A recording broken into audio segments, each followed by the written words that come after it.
দেশে বৈদেশিক বিনিয়োগ আকৃষ্ট করতে এবং সামুদ্রিক অর্থনীতিকে এগিয়ে নিয়ে যেতে সমুদ্র বন্দর একটি অপরিহার্য অংশ। কিন্তু বাস্তবতা হলো বাংলাদেশের বন্দর ব্যবস্থাপনা এক্ষেত্রে অনেকটাই পিছিয়ে রয়েছে।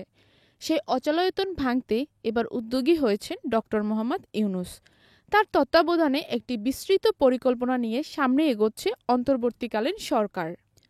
প্রথম ধাপে দেশের সবচেয়ে বড় ও ব্যস্ততম সমুদ্র বন্দর চট্টগ্রাম বন্দরের সক্ষমতা বাড়ানোর নির্দেশ দিয়েছেন প্রধান উপদেষ্টা ড. ইউনূস। ৩০ এপ্রিল নৌপরিবহন মন্ত্রণালয়ে অনুষ্ঠিত এক উচ্চ পর্যায়ের বৈঠকে তিনি এই নির্দেশনা দেন। বৈঠকে উপস্থিত ছিলেন বিডা, বেজা, চট্টগ্রাম বন্দরের কর্তৃপক্ষসহ সংশ্লিষ্ট বিভিন্ন সংস্থার কর্মকর্তারা। বৈঠকে ড. ইউনূস বলেন, বন্দর ব্যবস্থাপনায় এমন অপারেটরদের অন্তর্ভুক্ত করতে হবে যারা আন্তর্জাতিক বাজারে প্রতিযোগিতায় সক্ষমতা আনতে পারে। বিডা চেয়ারম্যান আশিক চৌধুরীও এতে একমত পোষণ করেন।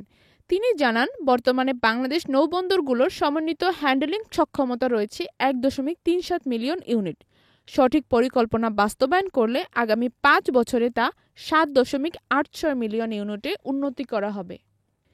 এই মুহূর্তে চট্টগ্রাম বন্দর তার সর্বোচ্চ সক্ষমতার মাত্র ১/৬ পরিচালিত হচ্ছে। তবে চট্টগ্রাম বন্দরের পতেঙ্গা, লালদিয়া ও বে টার্মিনাল এবং মাতারবাড়ি গভীর সমুদ্রবন্দর নির্মাণ শেষ হলে মোট হ্যান্ডলিং ক্যাপাসিটি ৫ মিলিয়নেরও বেশি ইউনিটে পৌঁছাবে। বন্দরের সম্প্রসারণের অংশ হিসাবে চট্টগ্রাম বন্দর কর্তৃপক্ষ লালদিয়া চরে উন্নয়ন প্রকল্প হাতে নিয়েছে। ৬৪ একরের এই চরের ৩২ একরেই হবে বন্দরের নিজস্ব কন্টেনার ইয়ার্ড, যেখানে একসাথে ১৫,০০০-এরও বেশি কন্টেনার সংরক্ষণ করা সম্ভব হবে। বাকি অংশে ডেনমার্ক ভিত্তিক প্রতিষ্ঠান মায়ারসক লাইন বিনিয়োগ করবে। ড.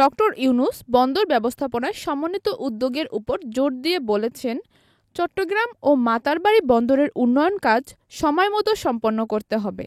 তিনি আশাবাদ ব্যক্ত করেন, এই উন্নয়নের মাধ্যমে ২০৩০ সালের মধ্যেই বাংলাদেশের সমুদ্র বন্দর ব্যবস্থাপনায় স্বয়ংসম্পূর্ণতা অর্জন করতে পারবে।